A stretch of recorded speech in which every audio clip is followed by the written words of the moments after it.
I got to ask you, of course, about the elephant in the room with MMA right now, with what happened with Shane Carwin, with what Chael Sonnen's going through right now, and about, performance-enhancing drugs. It's in all sport.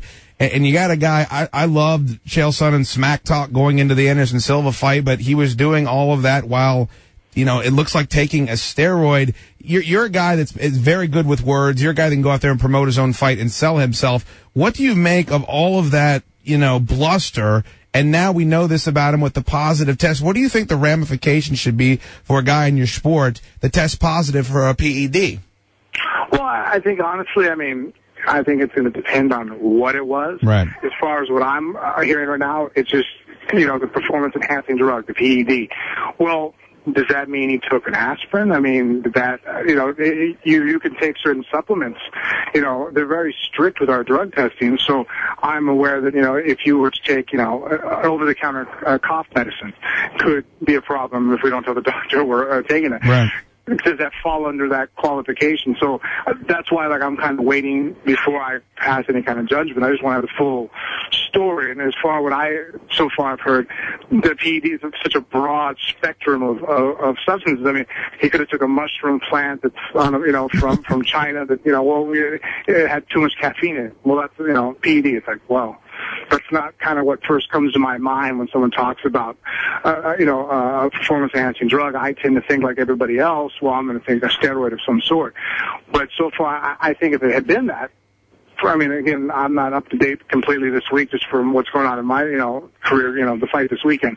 So, unless you guys know anything differently, so far it just seems a little broad to really know what's going on. Well, the latest I heard, it was, at first it was thought to be a natural steroid, and now they're saying it is an unnatural steroid. He has not addressed it yet, but, Jordan Gross said there should be a zero tolerance policy with the UFC and steroids. If it comes out, like if they've got proof that he pops positive for a steroid, would you be in favor of something that drastic?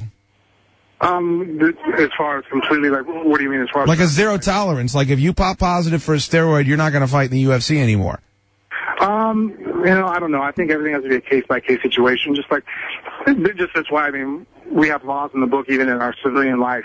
They're not completely cut and dry, an infraction, it kind of depends on the circumstance. I'm a very liberal person, so I have to see the situation. Like if he's like, yeah, I had an injury and I went to the doctor and there was a situation of not fighting, my competitive nature got a hold of me.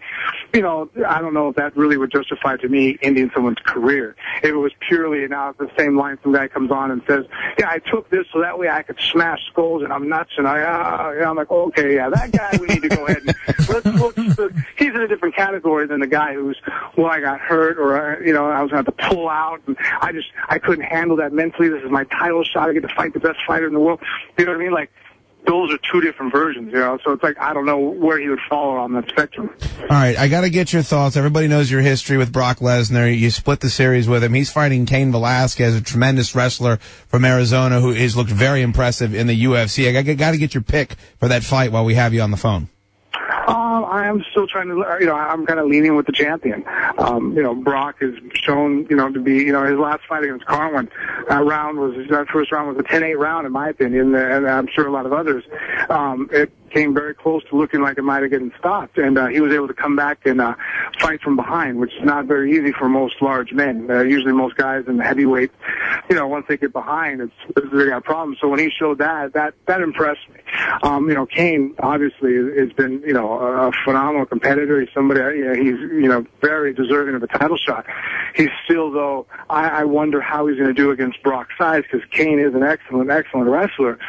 But that being said, it's like, hey guys, Kane was never a national champion. Yeah. Brock was the national champ. Yeah. He was the best heavyweight in the country that year. He went undefeated his senior year. The guy's record, really only I think 4 or 5 losses at that, his whole collegiate career. He's a better wrestler than Kane as far as stats on paper. I know Kane's shown tremendous wrestling in the octagon, but Brock, he ain't easy to take down, guys. Yeah. Carlin's not he isn't too shabby at wrestling, and I think Kane's going to have to see how he does in the striking realm, and I think Kane is very well-rounded, more so than Brock is as far as capable of fighting in all different areas. But again, as far as pure wrestling, I think that Brock's going to be able to dictate where the fight takes place, whether he wants to keep it on his feet, which I don't think. I think Kane is a very good striker.